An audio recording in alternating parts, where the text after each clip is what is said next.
शेतकरी राजा या यूट्यूब चॅनलवर पुन्हा एकदा तुमचं मनापासून स्वागत बरं का. तर मित्रांनो, आंबा मोहरावर फवारणी वगैरे सांगितली तुम्हाला कशा प्रकारे करायची. तर आज आपण फक्त बुरशीनाशकची पहिल्यांदा फवारणी घेत आहेत आणि दुसऱ्या जी तुम्हाला फवारणी सांगितल्यात त्या आपण नंतर घेणार आहेत. काय करायचं, एकदाच दोन्ही फवारण्या घ्यायच्या नाही, बुरशीनाशकची एकदा करून घेऊत आपण. तर चला तर तुम्हाला दाखवतो आणि फवारणी करताना काय काय काळजी घ्यायची ते बी सांगतो. एक तर तोंडाला तुमच्या बांधलेलं असलं पाहिजे, चष्मा वगैरे असेल तर ते चष्मा असाय पाहिजे आणि हवा जी असते त्याची दिशा तुम्हाला योग्य बघून त्या प्रकारे चांगलं फवारायचं, की जेणेकरून आपल्याकडे फवारलेल्या औषधाचा कधीही आपल्या इकडे वाऱ्यानं आला नाही पाहिजे, चेहऱ्याकडे किंवा कोणत्याही भागाकडे आपल्या आलं नाही पाहिजे. तर फवारणी कशा प्रकारे घ्यायची आपल्याला आंब्याला चला तर दाखवतो तुम्हाला. नोजल फुल ठेवलं तरी चालतं स्प्रे. तर बघा आंब्याला चांगला तवर लागलेला आहे आणि आंबा जे आहे सध्या खूप आलेलं आहे, ढगाळ वातावरण आहे, त्यामुळं ह्या टायमाला योग्य काळजी घ्यायलाच पाहिजे आंब्याची बरं का. तर कलमाची सुद्धा काळजी घ्यायला पाहिजे बरं का. आता मोहराची तर सांगतोच मी. तर कलमाचं काय करायचं, 4 वर्षाचं झाड होईपर्यंत मोहर येऊ द्यायचं नाही बरं का, नवीन लागवड केली का. आणि ऑक्टोबर महिन्यामध्ये कलमाचे जे उघडे बुंदे असतात, जिथं म्हणजे आपले कलम जोडलेलं असतं, तर तिथं काय करायचं, बोर्ड पेस्ट लावायची, जेणेकरून तिथं काय होतं की किड्याचा प्रादुर्भाव लवकर होतं आहे, नाजूक ठिकाण असतं. तर आता पाणी नियोजन वगैरे आता ह्या गोष्टी मी नंतर सांगतो, कारण की आजचा स्पेशल व्हिडिओ मोहरासाठी आहे. तर तुमचं खूप मनापासून धन्यवाद म्हणतो, तुम्ही ह्या व्हिडिओवर क्लिक केलं आणि मला तुमची सेवा करण्याचं किंवा माहिती देण्याचा मला तुम्ही एक संधी दिली. तर चॅनलला सबस्क्राईब केलं नसेल तर चॅनलला सबस्क्राईब करा. आणि व्हिडिओ मी पूर्णपणे आजचा मोहरावरच तुमच्यासाठी बनवला आहे. तर चला पाहूया. तर आंब्याला मोहर येण्याची जी प्रक्रिया असते ती कधी चालू होते, तर डिसेंबरच्या दुसऱ्या पंधरवड्यापासून किंवा कधी कधी तर जानेवारीच्या शेवटच्या आठवड्यापर्यंत सुद्धा चालू राहते. पण यावर्षी योगायोग असा आहे की लवकर मोहर आलेला बघा, कारण की सगळं पावसावर डिपेंड असतं.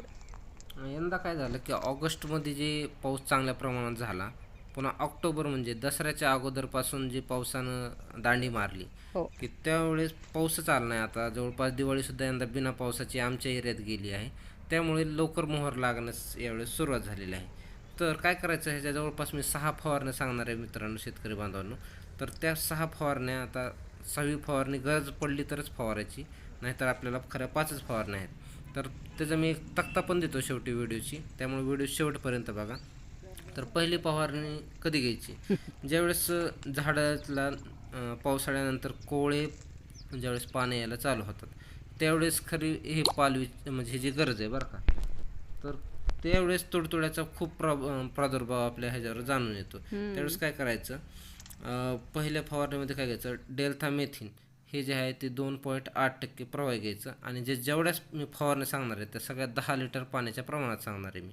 तर ह्याच्यामध्ये काय करायचं, 1 मिली एवढं आपल्याला मिश्रण मिसळायचं आहे. तर दुसरी फवारणी कधी घ्यायची, ज्यावेळेस बोंगे फुटतात. म्हणजे बोंगे फुटणे म्हणजे काय, की ज्यावेळेस मोहर येणारे असं आपल्याला जाणवतं, फांद्याला बोंगे म्हणजे असं फुगवाट येतो, त्यावेळेस काय करायचं, लॅम्बडा सायलोथ्रिन हे 5% आपल्याला प्रवाह जे आहे ते घ्यायचं आहे, कीटकनाशक आहे हे पण.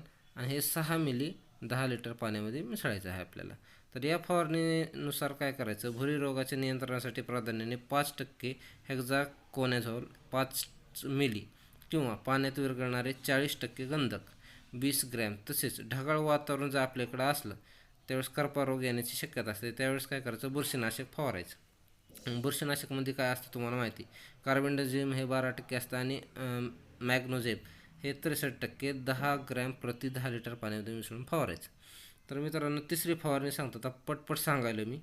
तर हे सगळ्या आता 15 दिवसानंतर ही फवारणी घ्यायची. तिसरी जी आहे ती इमिडॅक्लोप्रिड हे 17.8% प्रवाही हे 3 मिली घ्यायचे 10 लिटर पाण्यामध्ये. तिसऱ्या, चौथ्या व 5व्या फवारणीच्या वेळेस काय करायचं ते एकदा सांगून ठेवतो मी.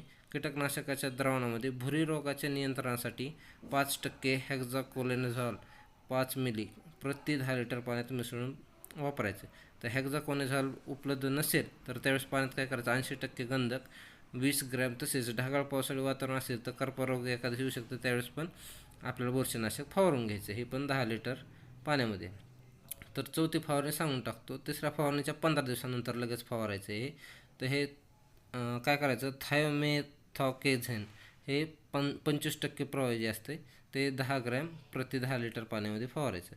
तर 5वी फवारणीमध्ये काय करायचं, ही पण 4थ्या फवारणीच्या 15 दिवसानंतर घ्यायची बरं का. डायमेथोएट 30% प्रवाही किंवा लॅम्बडा साहेझोथ्रिन हे 5% प्रवाही 10 मिली किंवा 6 मिली हे 10 लिटर पाण्याच्या ह्याच्यामध्ये 10 लिटर पाण्यामध्ये फवारायचं. तर हे वेळापत्रक बघा, ह्यामध्ये 6वी फवारणी पण दिलेली आहे, त्याची गरज पडली तरच फवारा.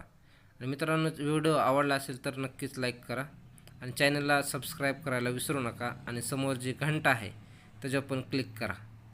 तर मित्रांनो, दिलेली माहिती कशी वाटली नक्कीच कमेंट करून कळवा. व्हिडिओ आवडला असेल तर व्हिडिओ लाईक करा आणि तुमच्या मित्राशी हा व्हिडिओ शेअर करा. तर मित्रांनो, नक्कीच भेटूया पुढच्या वेळेस. तोपर्यंत राम राम मंडळी. झालंच.